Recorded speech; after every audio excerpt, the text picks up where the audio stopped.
Being a part of this family and the platform that comes with that is an incredible responsibility that I take really seriously. First, she became a UN women's advocate and traveled to India and Rwanda on humanitarian missions. All that separates, whether of race, class, creed, or sex, is inhuman and must be overcome. After a few dates with a prince, everything changed. Meghan and Harry's relationship led to an avalanche of tabloid interest, some of it tinged with racism. In the weeks before their wedding, they were victims of harsh online attacks, as well as optimism for the future. Meghan's rise to the top of British society revealed some deep-seated issues in a multicultural country. May I just say that while I'm here with my husband as a member of the royal family, I want you to know that for me, I am here with you as a mother, as a wife, as a woman of color, and as your sister.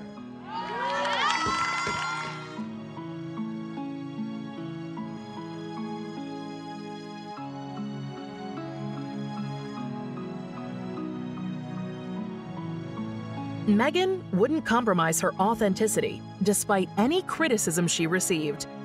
After the wedding, it was clear that Meghan excelled in the role of royal senior.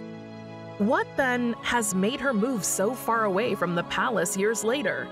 After all that success, why has she stepped down as a senior royal? Why hasn't the royal family met the couple's second child? I don't read anything. Yeah. It's much safer that way. But equally, that's just my own personal preference, because I think, positive or negative, it can all sort of just feel like noise to a certain extent these days. How did this happen?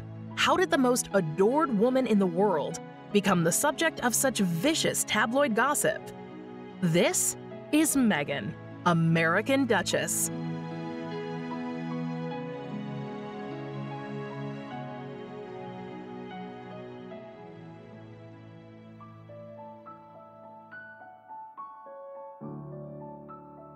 In 2016, Misha Nonu, a mutual friend and fashion designer, set up Prince Harry and Meghan Markle on a blind date. They kept their relationship very private for a few months until the press caught wind of it. The royal was reportedly happier than he has been for many years. We were introduced actually by a mutual friend.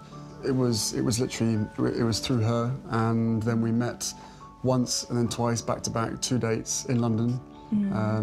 Last July. Yes. Beginning of July. They had their first date at Soho House in London in 2016. And then, of course, you know, with Meghan living and working at the time in Toronto in Canada, where she was filming Suits, and Harry being based in London, they realized they would have to really go out their way to make time for each other very quickly. So within a few weeks of that first date, they were on holiday together in Botswana. Prince Harry had dated a string, really, of beautiful English socialites. They tended to be blonde and willowy, very great backgrounds, you know, wealthy families, went to the right schools. However, what Meghan brought to the equation was a lot of humanitarian work that Harry's ex-girlfriends just couldn't even touch with a 10-foot pole. Meghan had actually worked for the UN. She'd gone on missions and trips to support women and children in the developing world. Meghan had been a global humanitarian long before she met Prince Harry.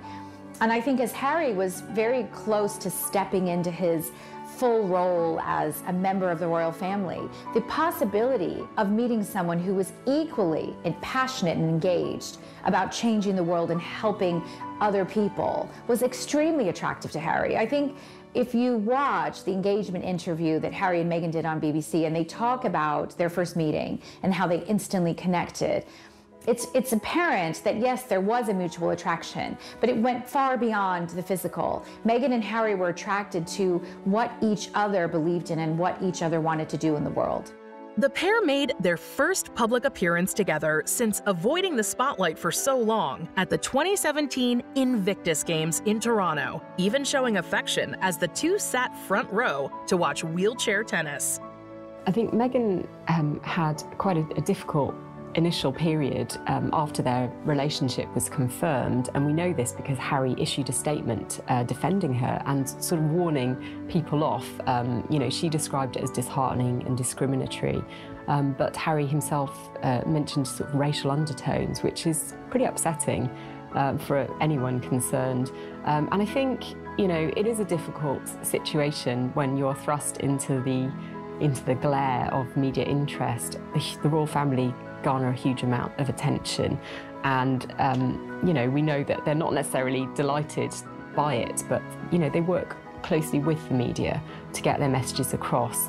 But I think nothing prepared Harry and Meghan for the wave of interest that followed the announcement of their relationship. And in fact, it was Harry's statement that confirmed they were a couple for the first time. I think it's a really difficult one because they are going to have to get used to the scrutiny, but it's only right that she's treated fairly, and I think it was upsetting for everyone to see that she'd been, you know, caused problems by this coverage. It was confirmed by Kensington Palace that Meghan Markle and Prince Harry were engaged.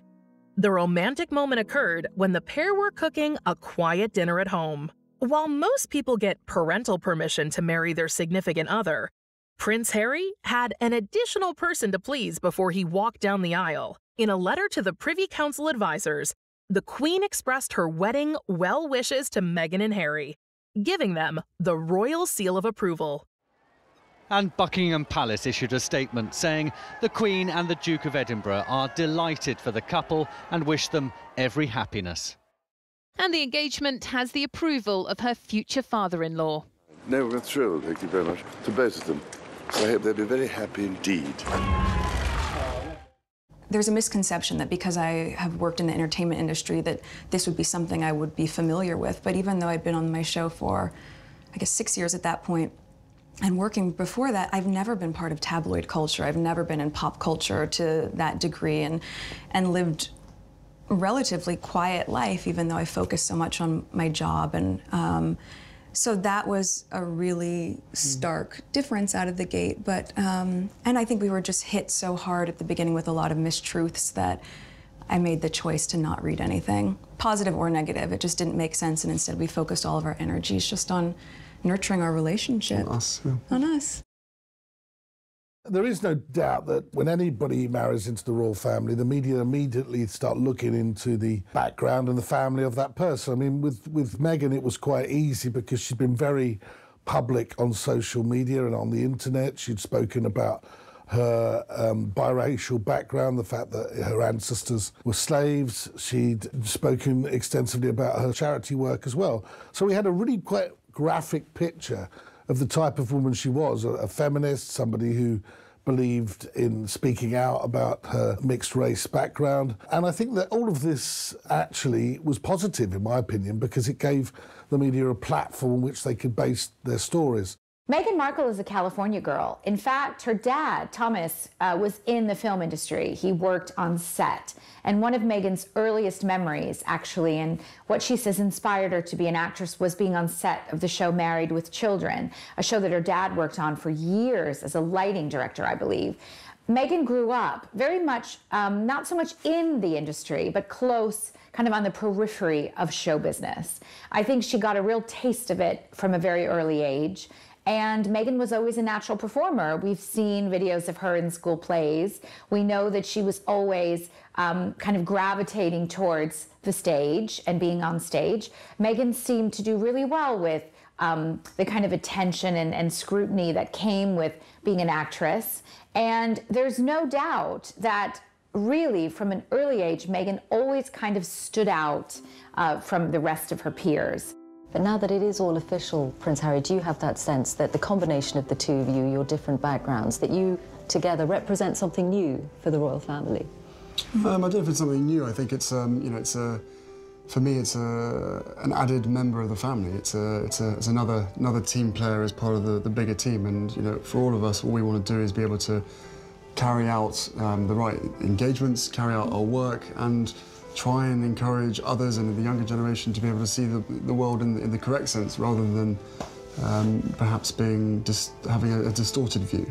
So, you know, the fact that I fell in love with Meghan so incredibly quickly was sort of confirmation to me that everything, all the stars were aligned, everything was just perfect. It was this beautiful woman just sort of literally tripped and fell into my life. I fell into her life. And the fact that I know the fact that she'll be really unbelievably good at the job part of it as well, is obviously a huge relief to me, because she'll be able to deal with everything else that comes with it. But no, you know, we're a fantastic team. We know we are, and we hope to, you know, over time, try and have as much impact for all the things that we care about as much as possible. I am very excited about that, yeah.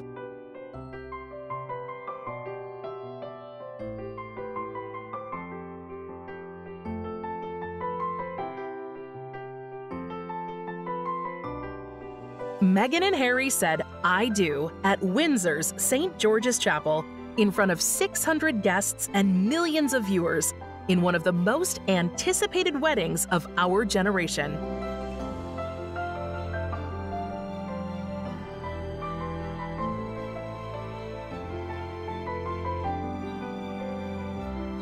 Everyone was excited. The crowds were enormous. As you came up that very famous park, it was mobbed. I mean, both sides of where their carriage was going to go was thousands and thousands of people stood back to back, ready to cheer them on. The applause, the cheers as they drove through Windsor were deafening. There was a tremendous amount of love and support for Meghan and Harry on their special day.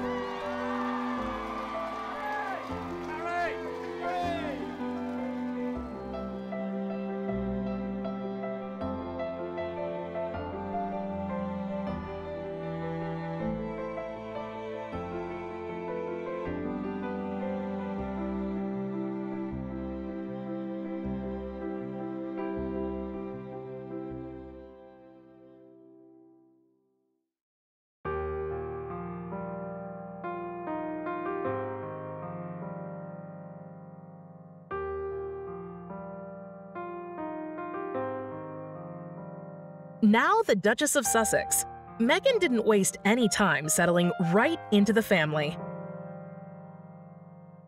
On July 10th, just 2 months after they tied the knot, Harry and Meghan appeared on the balcony of Buckingham Palace alongside Her Majesty the Queen and other members of the royal family.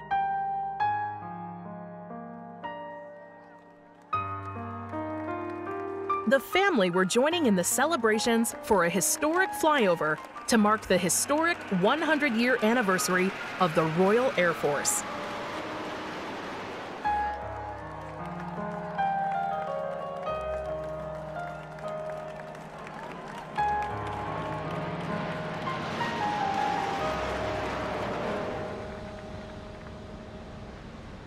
On July 13th, Duchess Meghan joined Duchess Kate in a joint appearance at the annual summer tennis event, Wimbledon.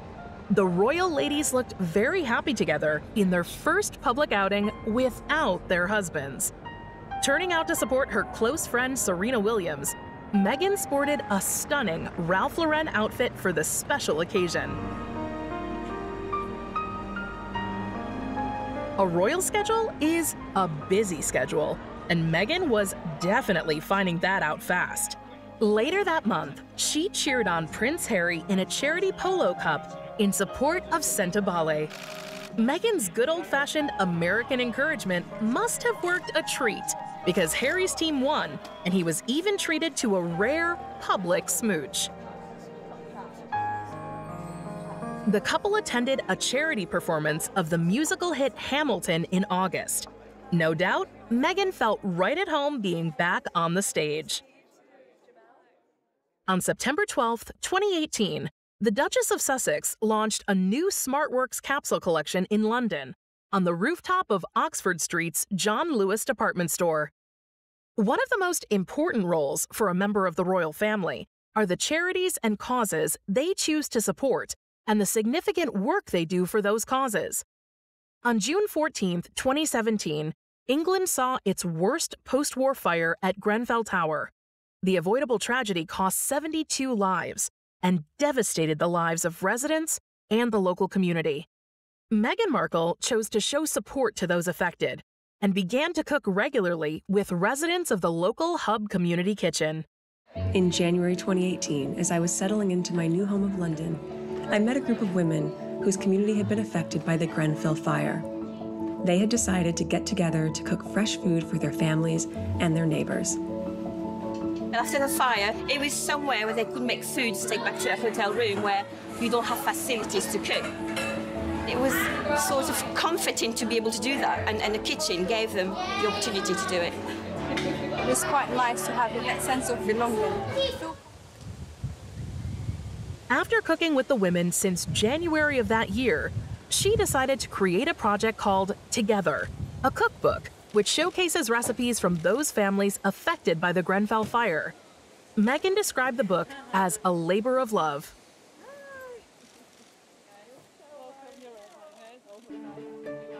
Thank you, everyone, so much for coming. Can you hear me all right? Yes, great. Thank you for coming for the launch of Together to celebrate this and the women of the Hub Community Kitchen.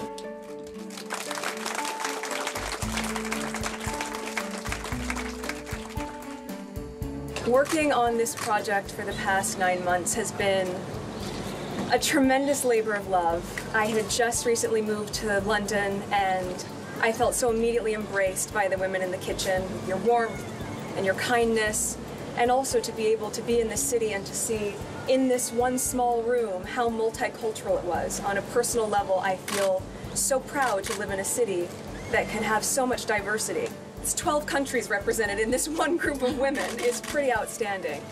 I said in the foreword that this is more than a cookbook.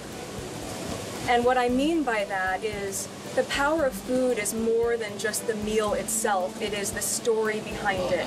And when you get to know the story of the recipe, you get to know the person behind it. And that's what we're talking about in terms of coming together to really engage and talk and to be able to celebrate what connects us rather than what divides us. That, I believe, is the ethos of Together. So, to the women of the Hub Community Kitchen, thank you so much for allowing me to be part of this adventure with you. I'm so privileged to know you. I'm so excited to see the projects you're going to continue to do in your own community, the community at large, and also how you're going to inspire people globally by sharing your stories and your recipes. It's so impactful. We can see just in a few days alone, and the book's not even out yet, what you've been able to do. That's a testament to what this means to people, and I'm so proud of you. So on that note, I know some of you started eating, as you should. I'd be the last one to want the food to get cold. So please enjoy a beautiful lunch. Another round of applause for the women of the Hub Community Kitchen. Cheers.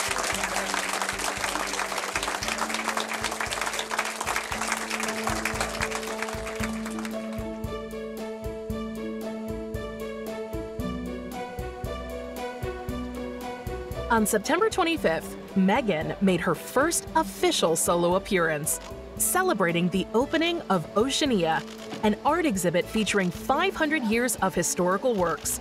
She entered full of confidence and looking flawless in Givenchy.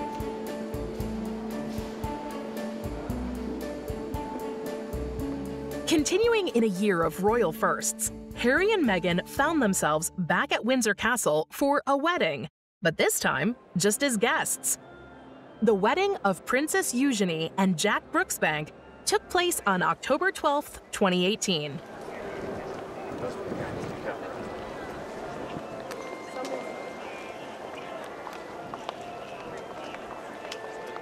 Not long after their wedding, in fact, their first official royal tour was that Meghan and Harry went off to Fiji, Tonga, and New Zealand together. It was like 16 days.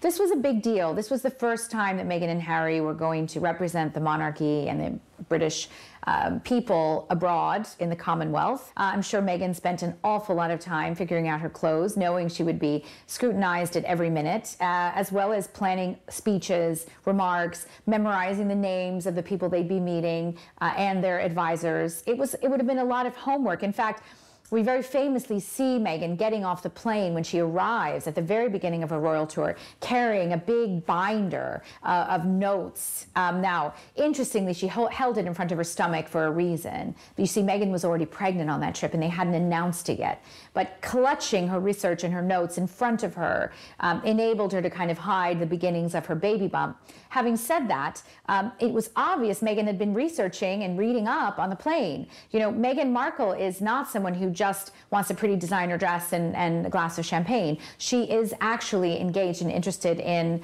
the politics and the storylines of where they're going. In fact, she got in trouble not that long ago when she met someone in Ireland who was in Parliament, I believe, and congratulated them on the defeat of a bill that would have nullified abortion in Ireland, and said, you know, that's great, and ended up getting in trouble because the Irish politician tweeted, oh, I had this great conversation with Meghan, and she congratulated us on the defeat of this initiative. And everybody was like, you can't take a side, Meghan, you can't defend any position. I think, in all honesty, one of the most difficult, challenging things for this whole experience for Meghan is the royal tradition of not taking a side, of not showing your political leanings, of not having opinions. That is something that I think Meghan Markle has already and will very much continue to struggle with.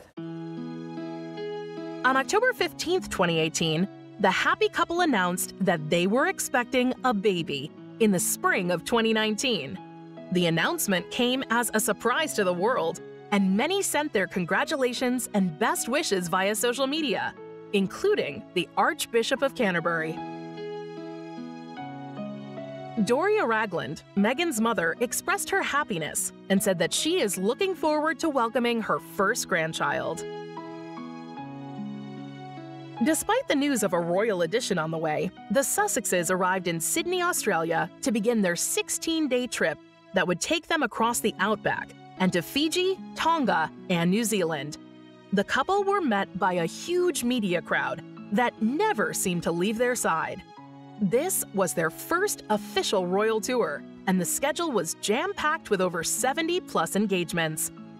The couple followed in the footsteps of Prince Charles and Diana, Princess of Wales, whose first royal tour was also to Australia and New Zealand.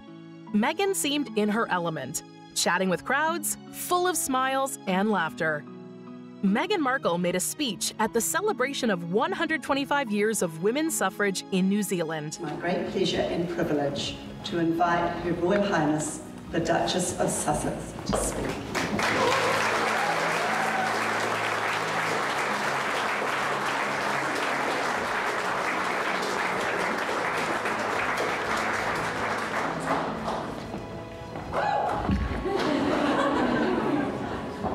Good evening, everyone.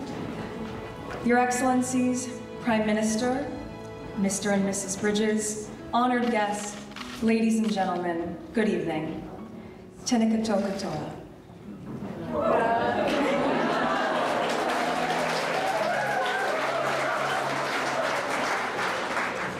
Your Excellency, thank you for your warm welcome to Government House this evening, as well as for hosting me and Harry during our special time in New Zealand. We are proud to be able to join you tonight in celebrating the 125th anniversary of women's suffrage in your country. The achievements of the women of New Zealand who campaigned for their right to vote and were the first in the world to achieve it are universally admired. In looking forward to this very special occasion, I reflected on the importance of this achievement, but also the larger impact of what this symbolizes. Because yes, women's suffrage is about feminism, but feminism is about fairness. Suffrage is not simply about the right to vote, but also about what that represents.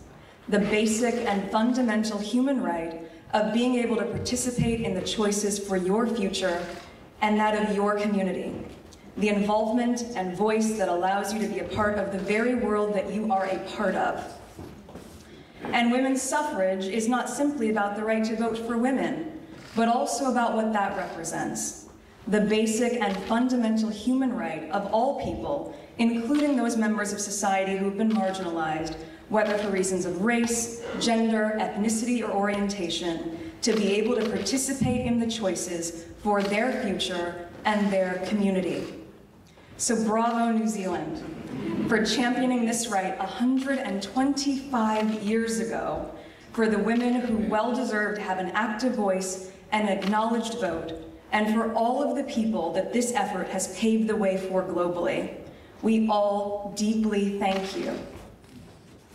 In the words of your suffragette, Kate Shepherd, all that separates, whether of race, class, creed, or sex, is inhuman and must be overcome. Thank you all so much.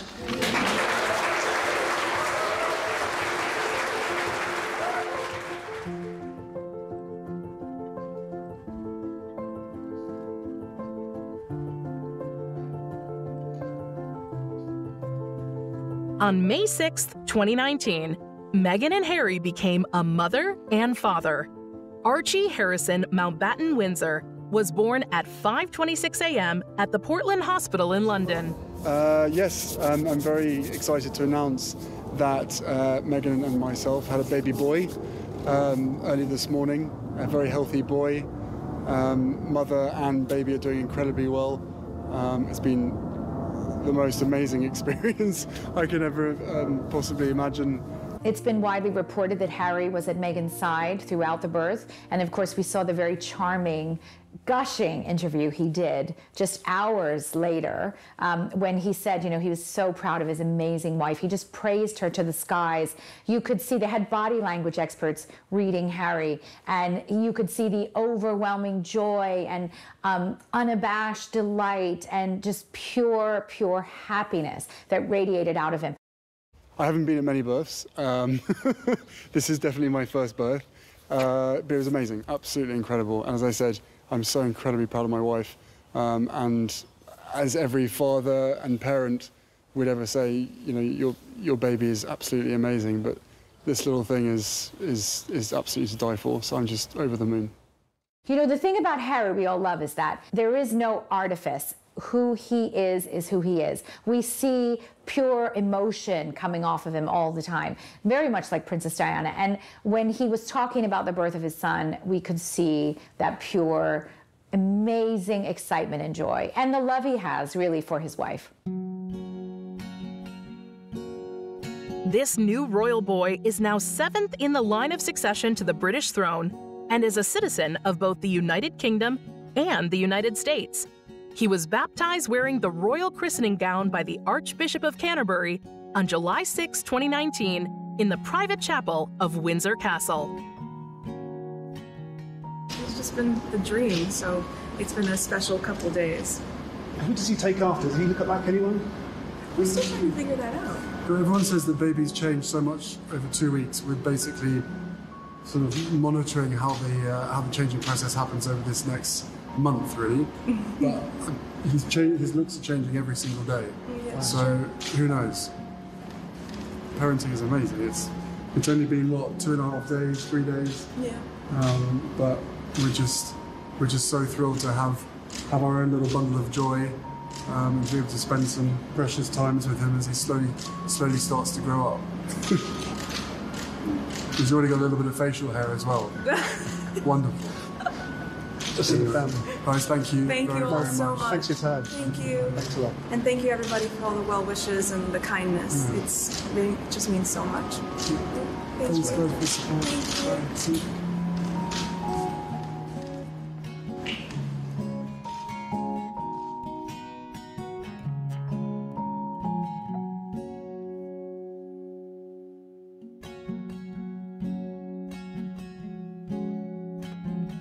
In the lead up to the birth, Harry and Meghan both said they didn't want to know the sex. They wanted it to be a surprise, so they had to obviously then choose girl and boy names. Had it been a girl, Diana was very much a favorite name, and I believe it was very likely that Diana would have been the first name, or at least in the middle of that long name. And the reason is, you know, from the beginning, Harry and William both have included their mother whenever possible in their relationship. And I think it grieved them both that she wasn't there when they married. She wasn't there to see her grandchildren. And so I believe with all my heart, Diana is probably in future going to be a girl's name for this pair. In terms of boys' names, there were a lot of names initially floated around. They were all connected with royal tradition, but not typically traditional. Well, some of the names that have been tossed around by the royal couple were believed to be Philip, of course, after Prince Philip, who's very close with Harry. Charles, honoring Prince Charles, who we know walked Meghan down the aisle and has been a constant support to her. And also we heard Alexander, we heard Arthur, which are both sort of royal names, but not necessarily as common. We knew it wasn't going to be Camilla. We knew there was definitely not a Camilla in the mix for girls' names, but it was very, very likely. And I think in future, should they have a daughter, it will very, very likely be named Diana.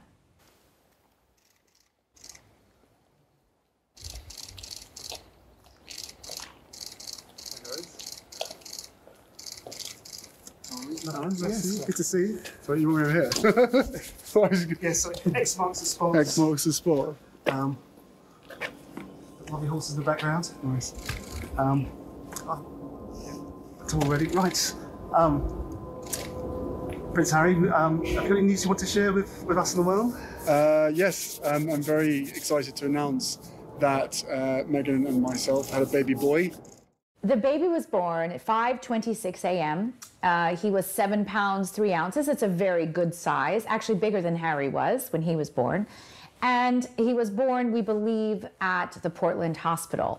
Meghan was open about the fact that she wanted to give birth at home. However, something like 45% of first-time mums who want to give birth at home end up requiring an intervention at a hospital. When you have your first baby, your body knows what to do, but not exactly. And they say you have an untried pelvis is actually what the medical term is. And so Meghan, like a lot of first-time mums, wanted to give birth at home, but ended up having to go into the hospital. And it was the Portland Hospital, which is the American U.S. favored hospital for women over here that are posh and giving birth.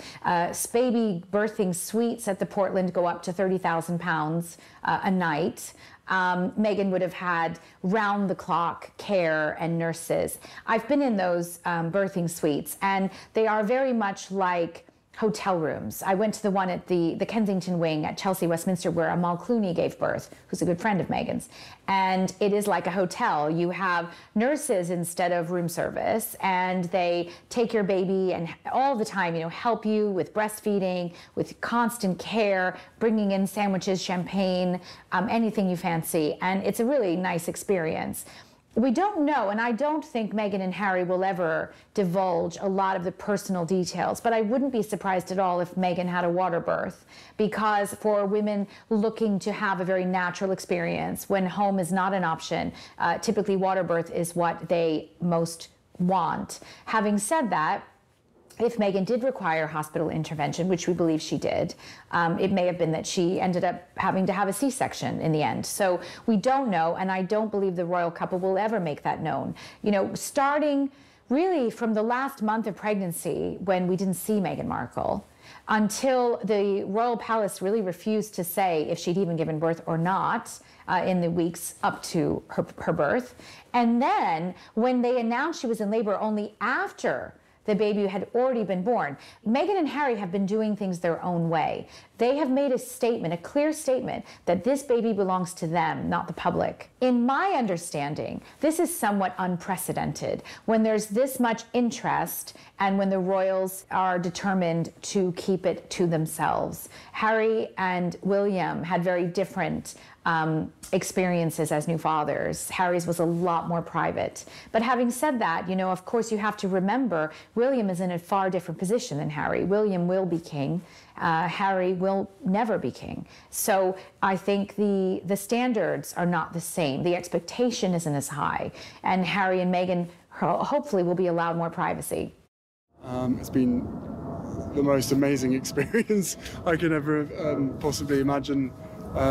How any woman does what they do is beyond comprehension, but we're both absolutely thrilled and so grateful to all the love and support for everybody out there, from everybody out there. It's been amazing. So we just wanted to share this with everybody. Of course, it's the first royal birth, to my knowledge, that's been announced on Instagram. But we know that Harry and Meghan posted "It's a boy" on their Instagram page. We knew they were going to announce it on Instagram. That had been kind of leaked by the palace, so we were all kind of watching to see what it would say. This little guy is 7th in line for the throne. He will almost definitely never be king, but that will free him up to have a lifestyle which is far more free of royal restriction and probably a lot more normal and happier, perhaps, than the poor Prince George, who's going to have the scrutiny of the world on him when he comes of age.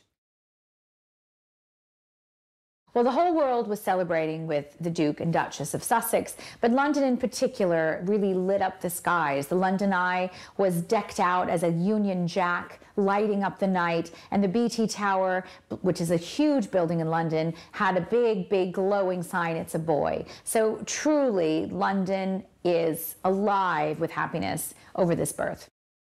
He has the sweetest temperament. He's really calm and He gets that from. yeah, and he's just been the dream. So it's been a special couple days. So Meghan's mother, Doria, has been unfailingly supportive of her daughter, so much so that she actually took a class on how to be a supportive doula in the birthing room. She was seen actually taking classes on this in LA. So her mother was studied up, and she came over to help and assist Meghan with her home birth and during the birth process, and Doria is still believed to be there as well, helping Meghan with the initial weeks of motherhood. And I'm sure they're doing some post-baby yoga together as well. The Queen has now met her 8th great-grandchild. She's said to be thrilled. Prince Charles announced the birth in a speech he was making at the time in Berlin to a widespread smattering of applause. And Prince William and Kate were asked about it. They were beaming, and William said he's absolutely delighted and thrilled for his brother, and he welcomes him to the sleep-deprived club that is new parents. There was a lot written about the way that Meghan and Harry handled this birth. In some believe there has been a fundamental disconnect on the part of Meghan and Harry in the difference between being a celebrity and being a royal. As a celebrity, you're entitled to privacy when it comes to things like this. I mean, of course, you have Beyonce with reporters camped out at the hospital, but as a celebrity, you don't owe the public anything when it comes to pictures of your newborn. As a royal, the expectation is that you do. As a royal, the expectation is that this family, in a way, belongs to the public. They're public servants. And if the people want to see a picture of the baby, you give them a picture of the baby. If the people want to see the new mom just hours after she gives birth, trotted out in stockings and high heels, then you do it. That has been done up until now.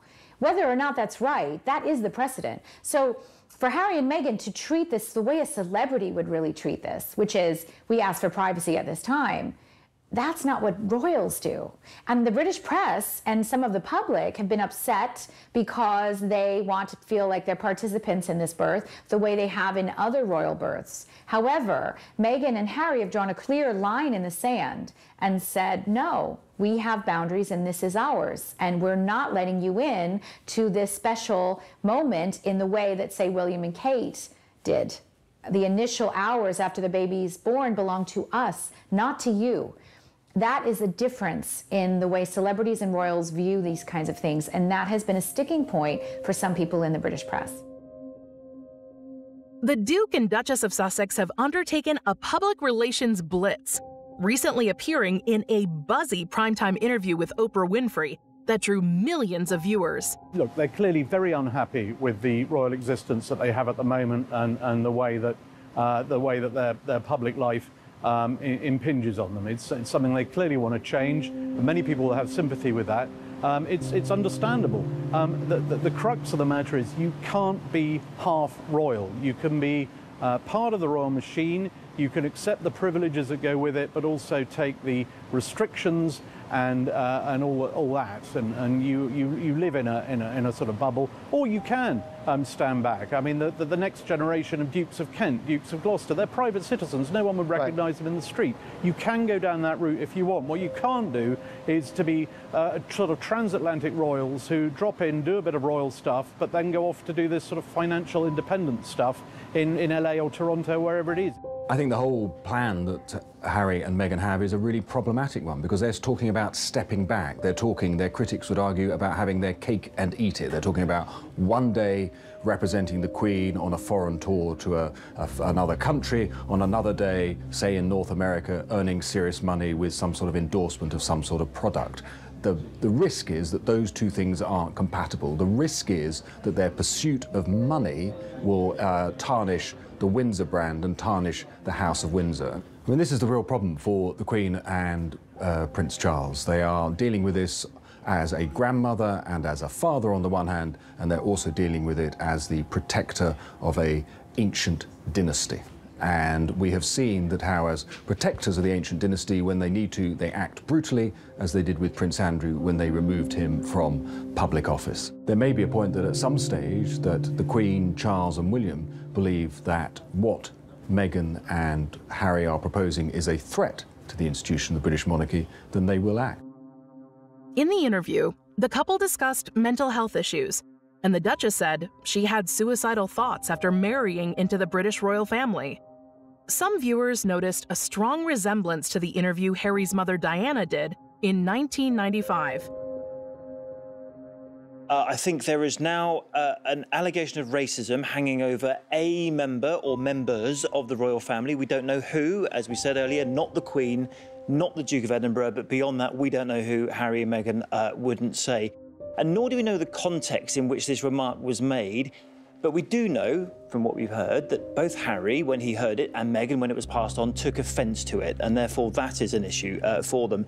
And also, I think there's slightly wider questions for us as a society. Harry said that he left in part because of racism in the UK. What does that mean for us? Do we need to look at ourselves a bit more? And I think then on the general point for Buckingham Palace, why is it that Meghan was unable to sort of fit in? Why couldn't she get the help she needed when she desperately needed it?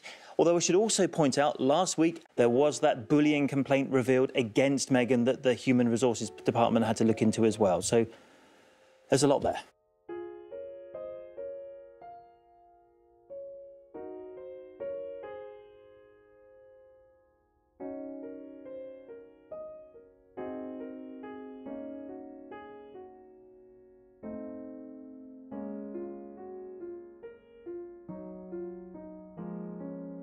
I think there is now an allegation of racism hanging over a member or members of the royal family. We don't know who, as we said earlier, not the Queen, not the Duke of Edinburgh, but beyond that, we don't know who. Harry and Meghan wouldn't say. And nor do we know the context in which this remark was made.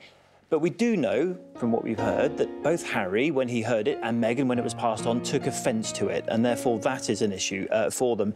And also, I think there's slightly wider questions for us as a society. Harry said that he left in part because of racism in the UK. What does that mean for us? Do we need to look at ourselves a bit more?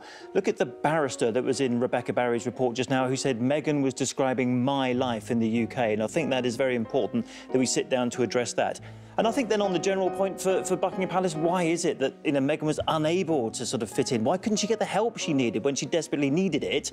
Although I should also point out, last week, as we discussed on this programme, there was that bullying complaint revealed against Meghan that the Human Resources Department had to look into as well. So there's a lot there. Sir, have you spoken to your brother since the interview? No, I haven't spoken to him yet, but I will do. And can you just let me know, is the royal family a racist family, sir? No, we're very much not a racist family.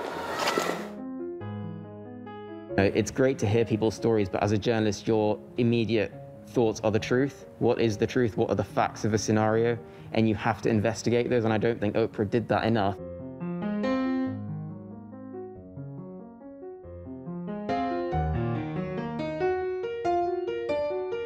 Simon's absolutely right. I mean, this is a rock-solid institution that very few new incomers have changed and can change. But she wasn't to know that because Harry didn't help her to know that. Harry wanted to change it. Harry wanted it to be different.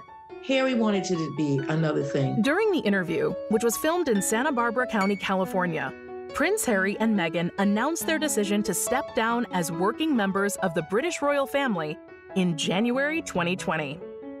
Interview topics included their courtship, wedding, sex of their second child, Meghan's suicidal thoughts, and a shared feeling of abandonment in terms of financial and emotional support. My husband and I are thrilled to soon be welcoming a daughter. It's a feeling of joy we share with millions of other families around the world. When we think of her, we think of all the young women and girls around the globe who must be given the ability and support to lead us forward. Their future leadership depends on the decisions we make and the actions we take now to set them up and to set all of us up for a successful, equitable, and compassionate tomorrow. Meghan criticized the British monarchy as an institution, while both Meghan and Harry said that an unidentified member of the royal family made some comments about their son Archie Mountbatten Windsor's skin color.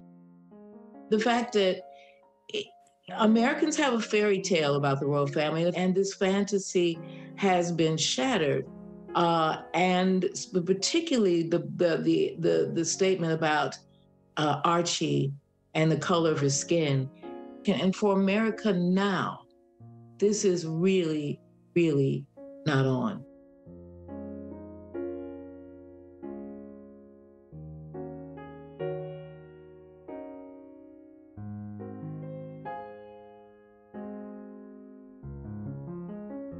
To think that this is the royal family that I personally love and adore, this is the way that they behave behind closed doors. You can argue why they're treated like that. Is it because she's a divorcee American, or is it the fact that she is a woman of colour, black woman, biracial, however you want to look at it? That's the question.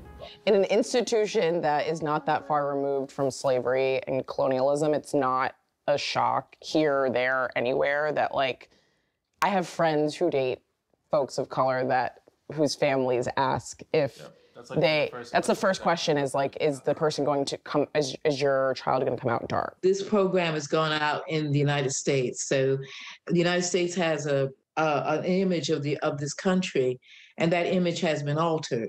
So that has to be addressed. And the fact that allegations of racism, and particularly the fairly shocking revelation that made about baby Archie's skin color, that's quite a shocking thing. And it can't actually sort of be brushed aside as a kind of a joke. It actually reflects on the country. If we want to think about the nation as a brand, and people do, unfortunately, this brand has been tarnished. It's difficult to say. The royal family's been through worse than this, but the monarchy will survive it because they're pretty indissoluble. They have their own rules, their own practices, their own club. You do not break into it. You don't change their rules. If you do, it's going to end in a mess, and it's ended in a mess, I'm afraid. I don't think any of the particular things she says, which I just don't know about, I don't think they're true. I don't think the family's racist. All the things she said we saw in the papers at the time. That is the price of celebrity. The one rule the royal family's always stuck to is don't complain, stick it out. And for better or for worse, and it's clearly for worse, and I feel sorry for them, they just couldn't handle it. But it was very difficult what they were trying to handle. They were trying to change the royal family. It doesn't happen. There is this general perception that the British don't show racism overtly. It's kind of like... So, but then they're not saying it, but they're implying it. It's implied racism, and it's just unfathomable. It isn't shocking to hear. To me, it sounds disappointing, upsetting, tearful, even when I watched it, because sadly, what people don't seem to understand is that racism exists all around us all the time. And so what Meghan and Harry spoke about was something that I, and no doubt a number of the 3.2% of our society who represent themselves as being black, suffer all the time. Whilst I'm not up on protocol, royal protocol, what I will say is that, of course, they had to do something. For me, a statement is not action. And for me, and I'm sure for millions of others, we would like to see some sort of action, with the same vim that you entered into when it has been supported in the press, stories and And also, I think also omission of information is just as damaging particularly to a person of color. So I think for me, and little old me from Birmingham, I'd prefer to see action. A statement's really nice, but anyone can write something down on a piece of paper. What does that actually mean?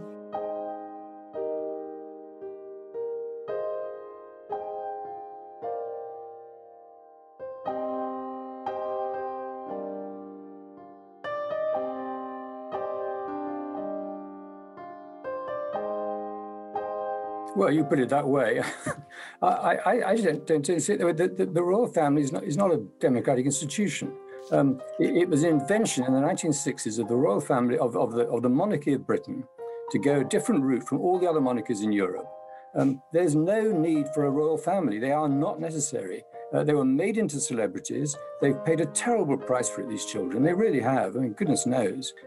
But she bought into that. She just did. It's no good pretending. It's not in some sense her doing. She bought into it. She clearly thought she could, in some sense, I don't say she wanted to capitalize on it. She wanted to change it.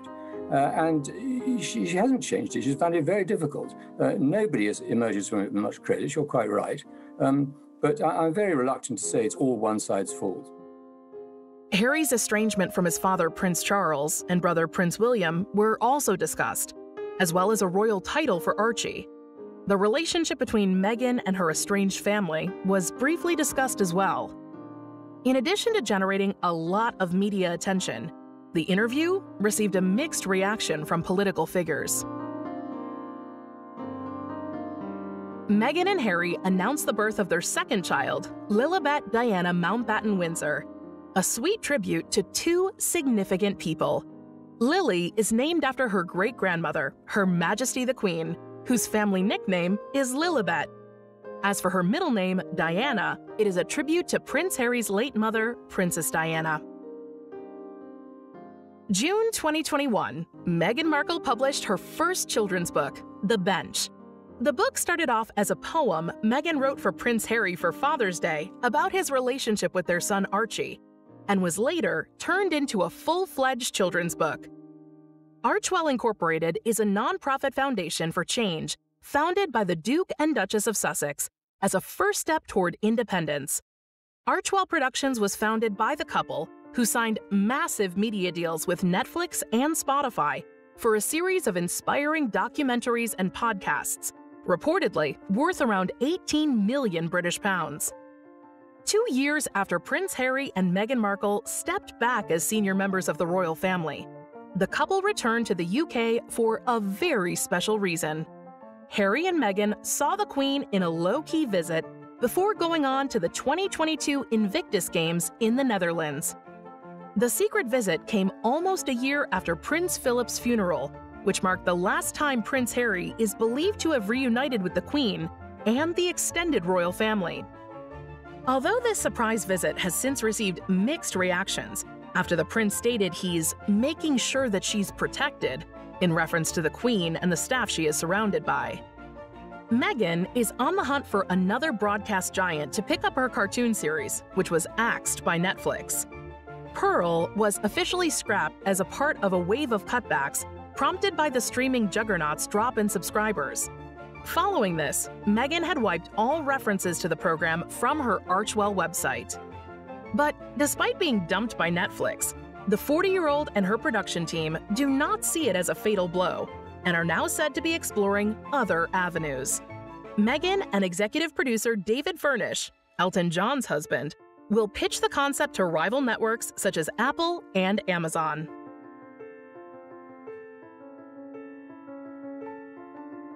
Even when the media try to stir up a storm around the Duchess of Sussex, she always comes out on top, smiling and looking more confident and gorgeous than ever.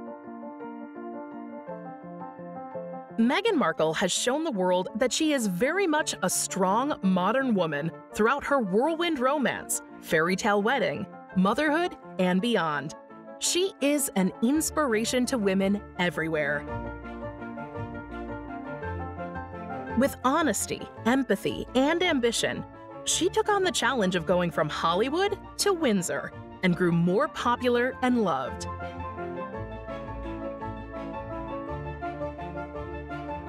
Meghan's royal journey may have been short, but there is no doubt that she is the American Duchess.